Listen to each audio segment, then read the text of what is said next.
Welcome back to the deep dive. We are shifting gears today.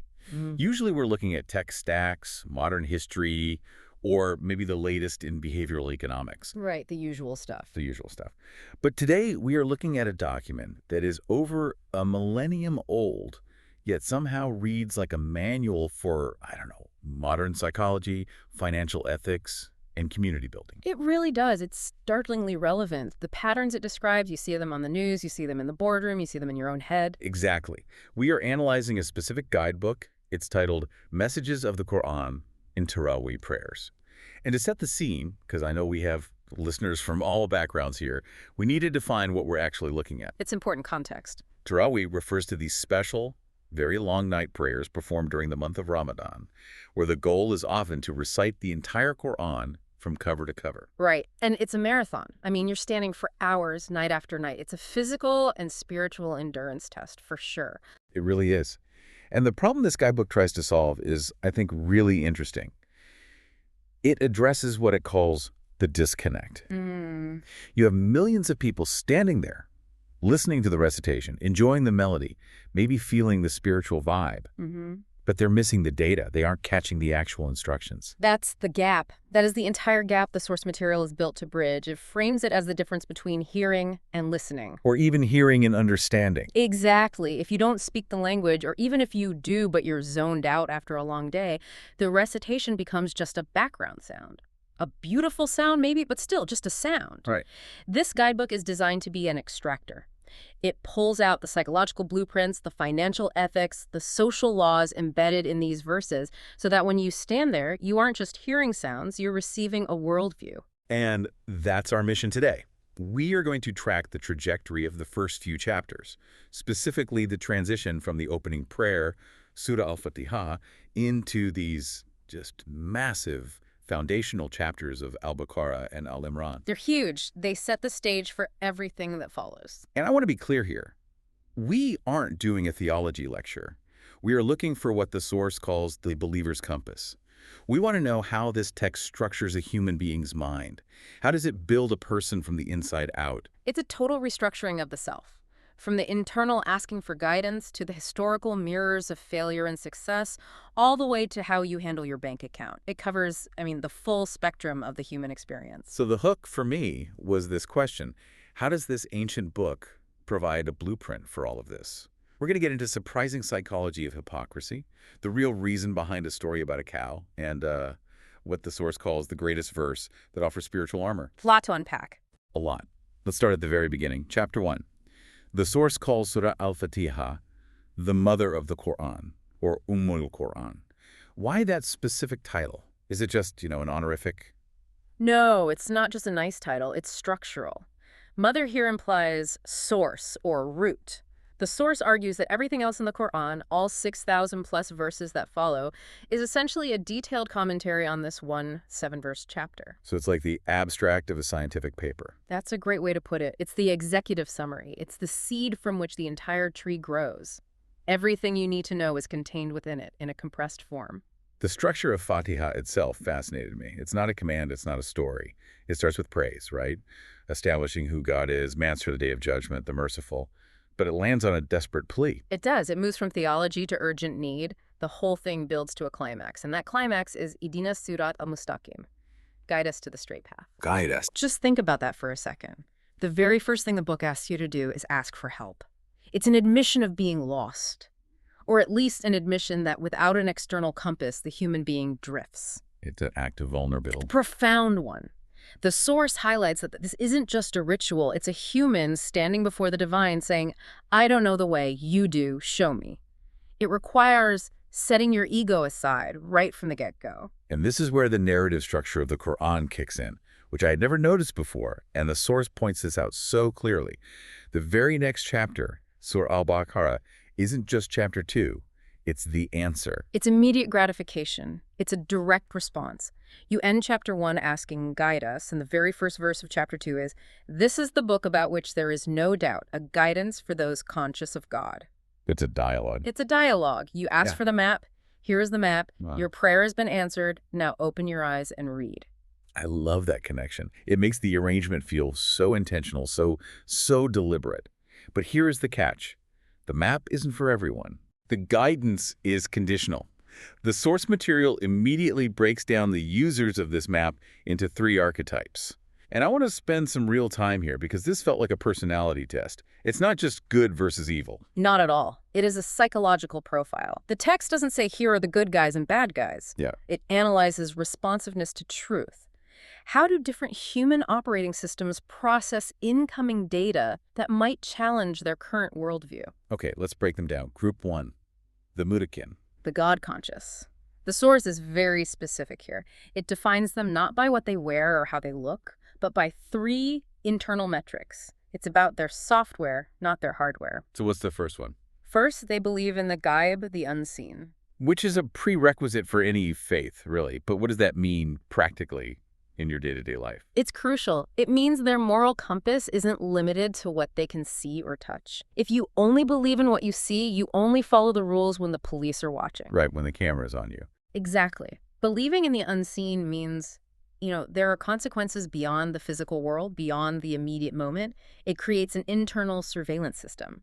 Your integrity is consistent whether you're in public or totally alone. That's a great way to put it. It's an internal auditor. It is. Okay, second, they establish prayer. The source notes the word isn't just pray, but establish, which implies structure, consistency, discipline. It's not just a spontaneous act, it's an architectural part of their day. It's a pillar holding up the structure. A pillar, precisely. Yeah. And third, and this is the one that usually trips people up, they spend from what they have been given. That's the charity piece. It's the detachment piece. The source emphasizes that you cannot be a mutakin, you can't be truly God-conscious if you are hoarding. Flow is essential. It signals that you trust the provider more than the provision. You believe that your wealth is a resource flowing through you, not to you. Okay, so that's the ideal user, the one the map is designed for. Then we have the second group, the kafirs, the disbelievers. And the source describes them with a very heavy metaphor. Sealed hearts. It says, it is the same to them whether you warn them or do not warn them, they will not believe. That sounds almost fatalistic. Like, why bother if their hearts are sealed? Is it arbitrary? That's a common question and a really important one. The source explains that this seal isn't arbitrary. It's a result of sustained arrogance. It's not that God sealed it against their will. So they locked the door from the inside. They locked it from the inside and threw away the key. They are committed to their worldview and actively refuse to process new data. It's describing a state of cognitive closure. You know people like this. No matter what evidence you present, they will not shift because their identity is tied to rejecting the truth. It's a willful blindness. A willful blindness. Their ears have coverings, their eyes have veils. They have built firewalls against any incoming guidance. But the third group, this is where the source spends the most ink. And honestly, this is the scariest group, the munafiqs, the hypocrites. The text spends 13 verses on them. 13 verses on the hypocrites, compared to just 5 for the believers and 2 for the disbelievers. That ratio tells you everything you need to know about where the real danger lies according to the text. So why the obsession with this group? Why are they more dangerous than the open rejector? Because they are the internal threat. The disbeliever is an open enemy. You know where they stand. The hypocrite is the imposter among us. They say, we believe. But internally, they are playing a game of optimization. They're hedging their bets. Completely. They want the benefits of being in the community without any of the costs or commitments. They are a spiritual liability, a potential 5th column inside the camp. The source uses 2 parables to describe their psychology, and I think these are brilliant Blinkist takeaways for understanding human nature. The first is the fire analogy. Walk us through that. It's a fantastic image. Imagine a group of people in pitch darkness. They're lost, confused, scared. One of them manages to light a fire. For a moment, everything is illuminated. Clarity. Exactly. They can see the path, the cliffs, the safety. They feel secure. They get the benefit of the light. But then, the source says, God takes away their light. But leaves the fire. That's a weird detail. It's the detail. He leaves the heat and the smoke, but takes the illumination. The source interprets this as, the hypocrite wants the social benefits of religion, the community support, the trust, the business connections, the warmth of the fire, but they don't want the guidance, the light that tells them what to do and what not to do. Wow. So they end up in the dark, burdened by the rituals which are just smoke, warmed by the social connections, but completely blind to the truth. That was a profound definition of burnout, actually. Doing the motions without the vision, you're just inhaling smoke. Totally. It's empty ritualism combined with social climbing. It's a terrible state to be in deaf, dumb, and blind, as the verse says. And the second parable, the rainstorm. This one felt more chaotic to me, more active. It is. It describes a different kind of hypocrite. Imagine a person caught in a violent storm at night. Thunder, lightning, heavy rain. It's terrifying. The source says they put their fingers in their ears because they are terrified of the thunder. What does the thunder represent? The thunder symbolizes the warnings, the accountability, the verses that talk about judgment and the fear of death. So it's denial. If I can't hear it, it's not happening. It's pure denial. But watch their movement pattern. This is the key. When the lightning flashes, giving a burst of light, they walk a few steps forward. Okay. When it goes dark again, they freeze. They stop dead in their tracks. I call this the fair weather believer. It's the opportunity believer. That's what the source calls it. When the lightning flashes, meaning when the path is easy, when faith is convenient, when it's profitable or popular, they move. I'm with you. Look at me walking. But when the darkness comes back, When it requires sacrifice, when it's socially awkward, when it costs money, when you have to take a stand that isn't popular, they halt. They were paralyzed by the cost. so their faith is purely transactional. Precisely. And the source asks the reader to look in the mirror. Are you moving only when the lightning flashes? Because if you are, that's not faith. That's opportunism. And God can take that light away at any moment. That's a heavy mirror to look into. So, okay, moving from these internal archetypes, the source material pivots to history. But it's not just story time. Not at all. It treats these historical figures as mirrors, case studies. Okay. The first mirror is the very first interaction. Adam versus Iblis or Satan. The primal conflict. The origin story of two opposing responses to divine authority. And I always thought this was just a simple story about disobedience. Someone broke a rule, but the source makes a much more nuanced distinction here. Both of them broke a rule, didn't they? They did, and that's the key insight found in the source. This isn't a story of a sinner versus a saint. Iblis was commanded to bow to Adam. He refused. Adam was commanded not to eat from the tree. He ate. Technically, both are sinners in that moment. So what makes one the devil and the other a prophet? What's the variable? It's the post-game analysis. It's the reaction to the error. Look at Iblis. When confronted, did he apologize? Did he show remorse? No. He argued. He debated with God. He rationalized. He justified his sin. He said, I am better than him. You created me from fire and him from clay. His sin was rooted in arrogance, jealousy, and comparison. He justified his disobedience by attacking the logic of the command itself. He essentially said, I'm right, the command is wrong. He doubled down. Exactly. He thought he knew better than the commander. That arrogance is what cemented his state. Now, contrast that with Adam and Eve. They slip, they eat the fruit. It's a moment of weakness, temptation, forgetfulness. A mistake. A human mistake. But when they realize what they've done, do they blame the snake? Do they blame God for putting the tree there in the first place? No. The verse is famous. Our Lord, we have wronged ourselves. Radical accountability. They owned it immediately. No excuses. We messed up. If you don't forgive us and have mercy on us, we are lost.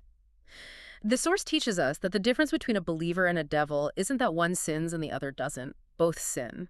It's that the devil justifies his sin with pride. While the believer owns his sin with humility, that's the fork in the road. That's the redemption algorithm. Exactly. Repentance is the reboot. Arrogance is the system crash. And that algorithm is available to every human being after every mistake. This theme of how we respond to commands carries over so directly into the longest narrative in this section, the story of the Israelites, specifically the story of Musa, or Moses.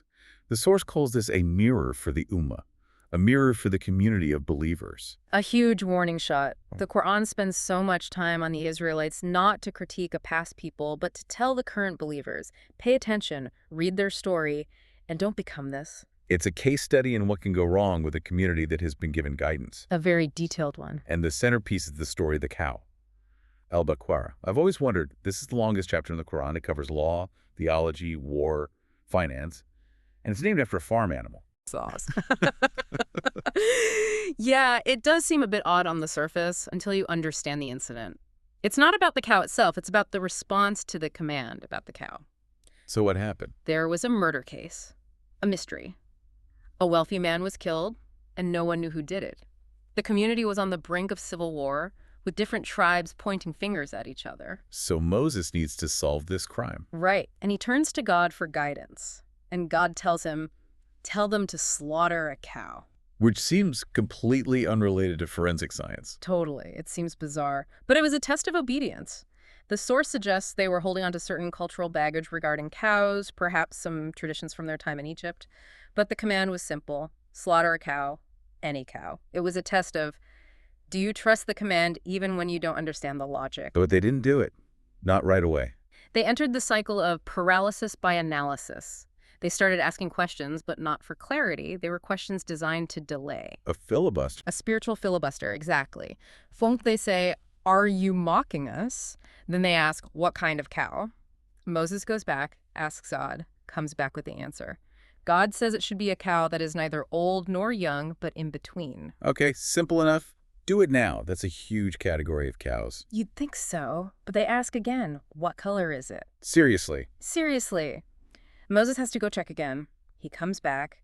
He says it is a yellow cow, bright in color, pleasing to the beholders. Okay, now we're getting specific. This is getting harder. And they still don't do it. They come back a third time. Clarify for us what it is, for to us all cows are alike. Now they're just being difficult. Moses comes back with the final, very specific description.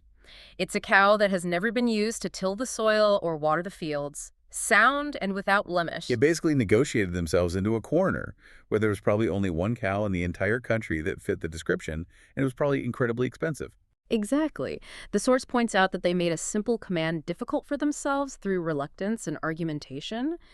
They didn't want to do it, so they used questions as a delay tactic. This is spiritual bureaucracy. And the lesson for the reader, what's the takeaway? The takeaway is the motto of the true believer, which comes in a later verse.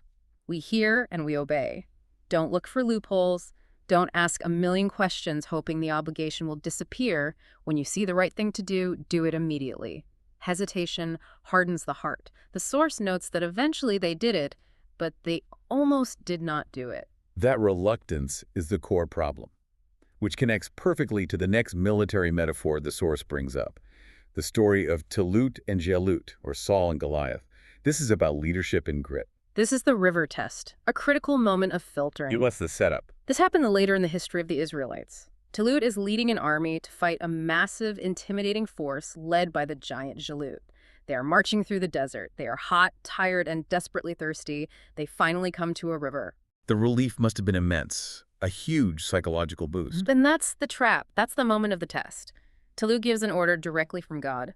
God will test you with this river. Whoever drinks his fill from it is not with me. But whoever does not taste it is with me, except for one who takes a single scoop with his hand. That sounds cruel. You're sending dehydrated men into battle against a giant. Why deny them water? It's a discipline filter. It's a test of impulse control. The source asks the question, if you cannot control your biological urge to drink when the water is right in front of you, how are you going to control your urge to run away when Goliath is standing in front of you? It's the marshmallow test, but with water and war. It is, and war requires discipline, not just numbers or strength. It requires men who can follow difficult orders. And the source notes that the majority failed the test. They drank, they gorged themselves on the water. And what happened to them? Did they get sent home? Worse, they became lethargic, their bodies and spirits were weighed down. They got to the other side and said, we have no energy today to face Goliath and his soldiers. They defeated themselves before the battle even started. So only a small minority passed the test. A tiny minority. Some sources say just 313 men, the same number as the Battle of Badr, were the only ones who crossed the river with Talut, having obeyed the command. But those 313 won. They won. The lesson is quality over quantity. In any great undertaking, spiritual or social change, you don't need a majority. You need a dedicated, disciplined minority. The source explicitly says, how often has a small company overcome a large company by permission of Allah? It's about the quality of hearts, not the quantity of bodies. So we have the map, we have the accountability of Adam, the immediate obedience that was missing in the cow story, and the discipline of the river. Now, the source equips the believer with armor. The ultimate spiritual armor. Ayatul Kursi, the verse of the throne. The source material refers to this, and traditions do too, as the peak of the Quran, the greatest verse. What makes this one verse, 2.255, so special? It is the single most comprehensive and powerful description of God in the entire book. It's the ultimate definition of authority. It describes his position in the cosmos, his attributes, his power. It's a dense, powerful theological statement. It covers so much ground. His mercy extends over the heavens and the earth. And their preservation tires him not. But there is one phrase in the middle of it that the source highlights as a source of immense comfort for the individual. What's that? La takutuhu sinatun wala naum. Neither drowsiness overtakes him nor sleep.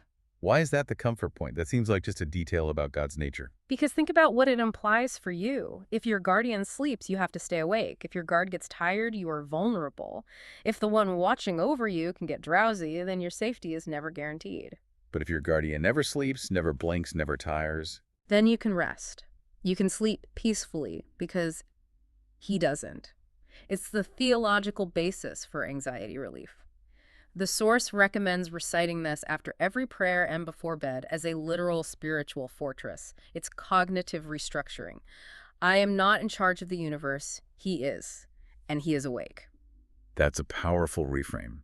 And wrapping up this massive chapter, Al-Baqarah, the source mentions the final 2 verses were a special gift. A very special gift. They were given during the Miraj, the prophet's ascension to the heavens. Yes, these weren't revealed on earth through the angel Gabriel like the rest of the Quran. According to the traditions the source mentions, they were given directly to the prophet in the heavens.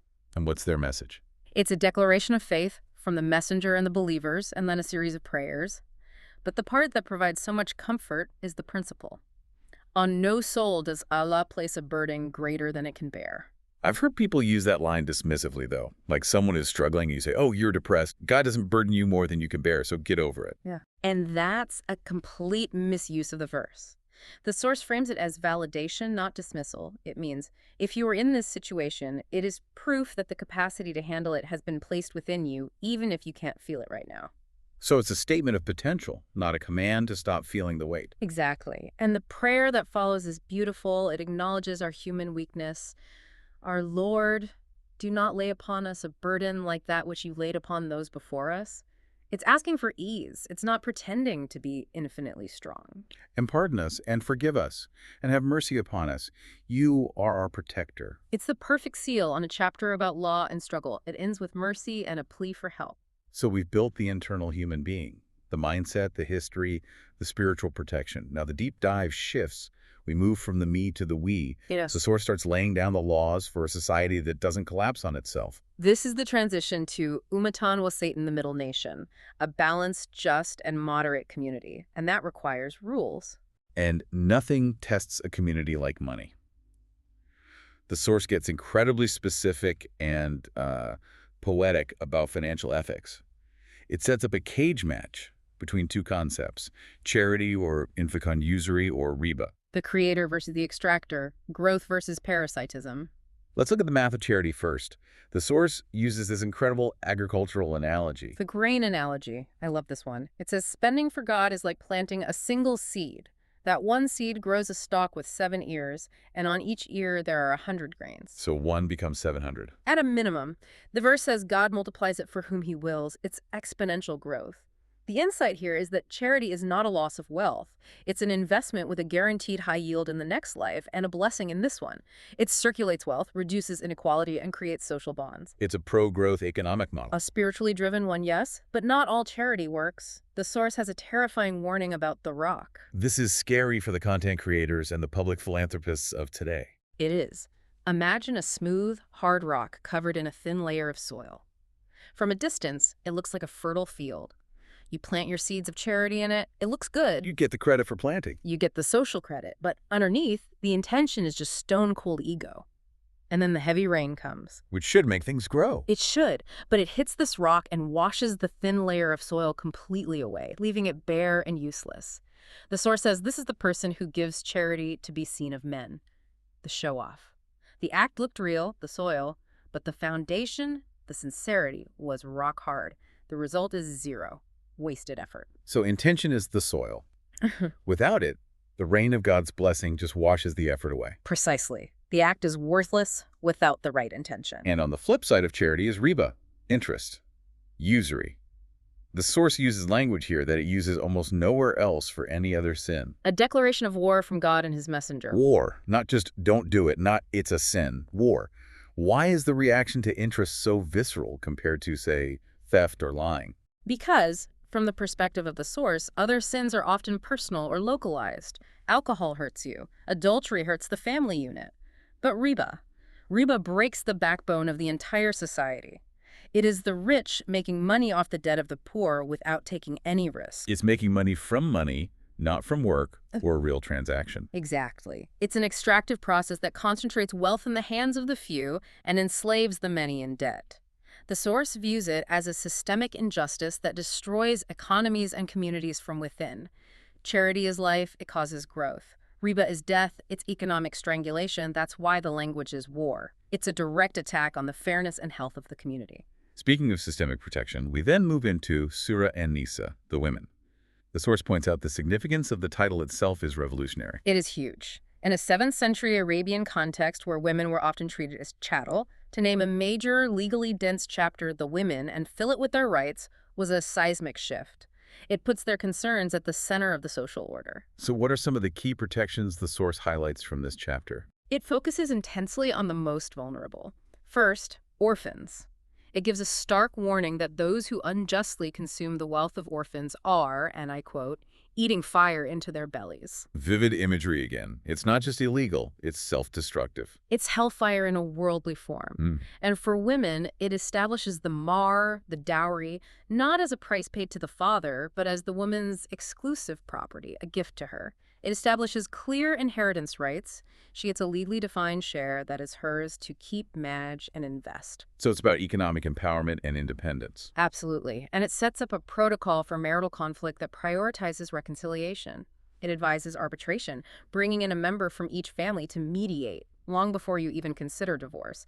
It's essentially a civil rights act for the household. It acknowledges that things go wrong in families, but provides a safety net of justice and a process for resolution. Exactly. It replaces the whims of tribal custom or patriarchal power with a clear, divine law that protects everyone.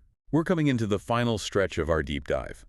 We've covered the mind, the history, the money, the family, but the source ends this section with a reality check, a hard one. You can do everything right and still lose. The psychology of defeat. This is the analysis of the Battle of Uhud found in Surah Al-Imran. It's a masterclass in how to process failure. So, some context for the listener. The Muslims had won a great, almost miraculous victory at Badr against overwhelming odds. They felt invincible. Then came the next major battle, Uhud. And at Uhud, they got crushed. It was a terrible setback. The Prophet himself was wounded. Rumors spread that he was killed. It was a disaster. Why? What went wrong? They had the faith. They had the leader. The source pinpoints the cause with surgical precision: disobedience triggered by greed. The Prophet had placed a group of about 50 archers on a small hill with one single, unambiguous command: do not leave this post whether we win or lose. The discipline test again. It's the river test reloaded, under battle conditions. And when the main Muslim army started winning the initial phase of the battle, the archers on the hill saw the enemy retreating and dropping their spoils of war down in the valley. We saw the lightning flash. They saw the lightning flash of wealth and opportunity. A debate broke out among them. The commander said, stay put. But the majority said, the battle is over, let's go get the loot. They left their post. And the enemy cavalry, led by a brilliant strategist, saw the opening, circled back, took the now undefended hill, and attacked the Muslim army from the rear.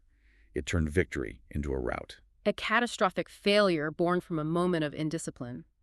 But here is the most beautiful and surprising part of the source's analysis. After this massive failure, after the disobedience, after the loss, God speaks to them. You would expect anger. You would expect, you are fired, I'm done with you. Instead, he says, do not weaken and do not grieve, and you will be superior if you are true believers. It's a message of comfort and motivation. And then, speaking directly to the Prophet, God says, it is by the mercy of Allah that you were gentle with them. Gentle with the soldiers who disobeyed and caused a defeat. Yes. If you had been harsh and hard-hearted, they would have disbanded from about you. The source teaches that this is a moment for compassionate leadership, not recrimination. Failure is a filter, not a finality. The defeat at Uhud was necessary to purge the arrogance that came after Badr and to distinguish the true believers from the hypocrites. It showed who was there for God and who was there for the loot. Exactly. It was a painful but necessary purification process. And this leads to the ultimate quality the source says a believer must have. Saber. Patience. But it's not passive patience. It's not just sitting around waiting for things to get better. The source defines saber as active perseverance. It's steadfastness. It's holding the line when every instinct tells you to run. And the source gives us the formula for this kind of resilience, especially in the face of loss, a phrase we hear all the time. Inna lillahi wa inna ilahi rajiun. Indeed, we belong to Allah, and indeed to Him we will return. The source reframes this. We usually say it at funerals when someone dies, but the Quran presents it as a worldview for every loss. Lost your job, inna lillahi. Lost your status, inna lillahi. Your car got totaled, inna lillahi. How does that help, practically? How does it stop the pain? It doesn't stop the pain, but it recenters your ownership. If I truly belong to God, then the thing I lost wasn't really mine to begin with. It was a loan from Him. And if my ultimate destination is returning to Him, then this loss, in the grand scheme of things, is temporary. It prevents the loss from breaking your identity. It's the ultimate detachment. I am not my job, I am not my car, I am not my reputation, I am God's. It is. It's liberation from the tyranny of worldly loss. We have covered so much ground today. From the opening prayer of the Fatiha, the map of Baqarah, the psychological mirrors of Adam and the Israelites, the armor of the throne verse, the economics of the seed, and the resilience needed after Uhud. It's a complete ecosystem for building a human being and a community. As we wrap up, I want to leave the listener with one final image from the source that really touched me. It's from the story of Ibrahim, or Abraham, mentioned in the second Taraweeh section. The revival of the birds, a beautiful story. Tell us that story. Ibrahim, one of the greatest prophets, asks God, "Show me how you give life to the dead." It's a bold request. And God asks him, "Do you not believe?" And Ibrahim's answer is so human. So honest. He says, "Yes, I believe, but I ask only to reassure my heart." I love that. Even a prophet of that stature needs reassurance. It validates our own moments of doubt. It completely does. Like, So God tells him, take 4 birds, train them so they know you, so they respond to your call, then cut them up, mingle their parts, and place a portion of this mixture on 4 different mountaintops. Then stand back and call them. and what happens? And the verses say they came rushing to him, alive, whole, reassembled from the 4 corners of the horizon. The source, of course, uses this as a literal proof for the resurrection on the Day of Judgment. But there's a deeper, more personal layer here for us today. There is. We usually think of giving life to the dead as a physical miracle for the end of times, but you should apply it to your heart right now. Dead parts of us. Exactly. Maybe you have a hope that died 10 years ago, a dream you gave up on, a relationship that feels decayed and lifeless, a spiritual connection that feels like dust on a rock. You feel like your heart is cut up and scattered on different mountains, the stress from work on one peak, family issues on another, anxiety about the future on a third, disappointment from the past on a fourth. Scattered. Fragmented. If God can reassemble those birds from different peaks and breathe life back into them, He can reassemble your scattered heart. He can revive that dead hope. He can bring that relationship back to life. You just have to do what Ibrahim did. Believe, but ask. And then call. Call out to Him. Yes, but just to reassure my heart. Just to reassure my heart. That is the perfect place to end. Listeners, thank you for joining us on this deep dive. I hope the next time you hear these verses, whether in prayer or reading a translation, you don't just see words on a page. You see the map, the mirror, and the armor. Keep seeking the message. It's there. We'll catch you on the next deep dive.